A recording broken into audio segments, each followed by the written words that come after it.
So she actually, people right now can't see anything and she darkens everything. So it's actually up to the teammate who's in control, which you can see the little light changing from Mario to Luigi. The person who's on top of the boat in time actually controls that.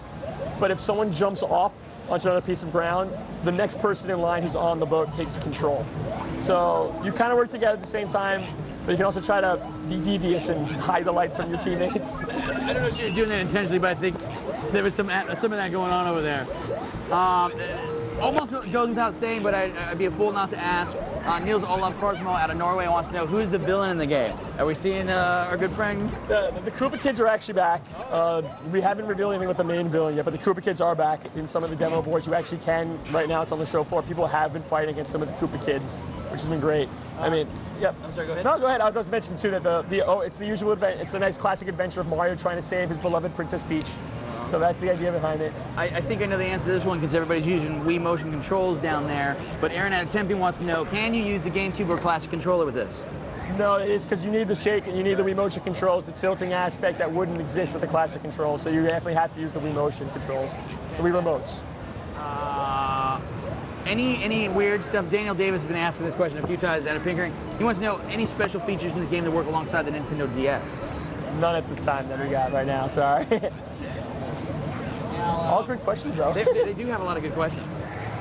The funny thing is they keep on asking a lot of the same questions. And it would actually be, it behooves them to keep on asking the same question over and over because I can't get to new questions. This actually is a pretty good question. When being at a Will to Share wants to know, are there any co-op boss battles? You have to do some figuring, some strategizing with, how you work together against bosses, or? You don't want to hurt each other. Cooperative, yes, you have to work together because sometimes you worry about sometimes there's only a certain amount of space to share cooperatively, but actually working together specifically, none that we've shown so far. When you play single player, just to be sure, is it just you, your character alone, or are there little... It's just you playing as Mario, or into the game, trying to save your beloved princess. Are we going to see Peach in the game? That's what you're trying to save, yes. So you will be saving Peach. Yeah, no, definitely. If you do well, you'll see Peach. Yes, if you do well, you'll see Peach. Right on. A lot of the same questions coming in. Any other words that you'd like to send to the fans who I'm sure are all glued to the computers right now? I would say that when I first played it, I thought it was just like another standard Mario game with multiplayer. The farther I got, the more that I understood that the game's actually deeper than it looks. Yeah, because, like, for example, I just thought like going into a pipe is just going into a pipe.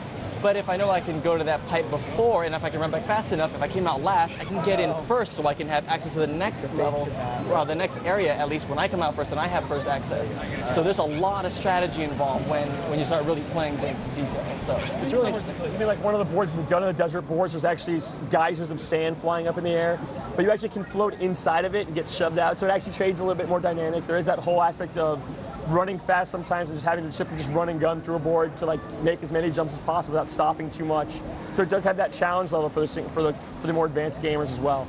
That's awesome. I think I'm about done unless you guys want to sneak in one more level you want to show the folks at home. Can I sneak in one more board or? One more? All right. Well, you guys sneak in one more. Any kind of special mini games or anything like that is a little outside the ordinary of what we're used to? What we have here is what we have here so far on the show floor. That's what we're showing at this point in time.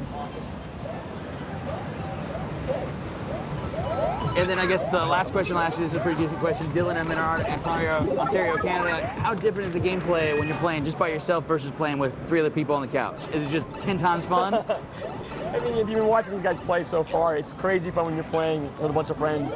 The same token, it's a great experience by yourself because it's challenging, it makes people work hard, it brings back those memories of playing on the NES system, on the Super Nintendo system, N64, all those classic games everyone remembers being challenged to play and just enjoying it. So it can be enjoyed with friends or it can be enjoyed by yourself, so it works both ways.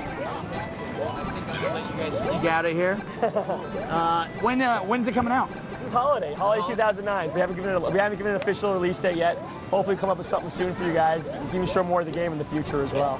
Daniel, thank you so much for coming by. JC, everybody, thank you guys for coming by. David, everybody, thank you so much for coming by. I really appreciate it. You're gonna help me give the big wave goodbye because it's the end of the show for everybody watching at home. This is it. You guys get to close it out. So. Thank you all for watching so much. We've had a blast bringing